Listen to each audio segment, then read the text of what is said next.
Specyficzne położenie miasta przy urwisku, u stóp którego rozłożyła się średniowieczna zabudowa, nadaje Cefalu fantastyczne walory z punktu widzenia turysty. Cefalu to miasto dla poszukiwaczy wrażeń historyczno-architektonicznych, miłośników wylegiwania się na złocistej plaży, także dla romantyków obserwujących zachody słońca, jak i tych turystów, którzy lubią piesze wędrówki czy fotografowanie.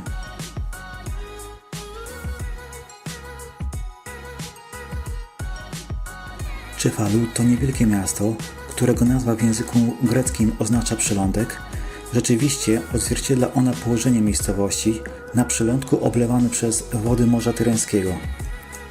Początki formowania się Cefalu szacuje się na wiek V przed naszą erą, zaś na przestrzeni wieku miasto przechodziło z rąk do rąk.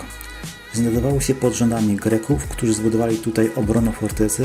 Następnie w Cefalu panowali Kartagińczycy, Rzymianie i Cesarstwo Bizantyjskie. Do dziś miasto zachowuje rozkład ulic według wytycznych antyku.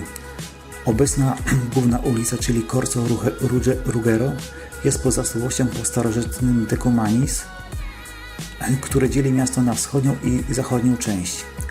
Zachodnia część miasta zawiera labirynt wąskich ulic, schodów i przejść, z kolei wschodnia część jest bardziej uporządkowana.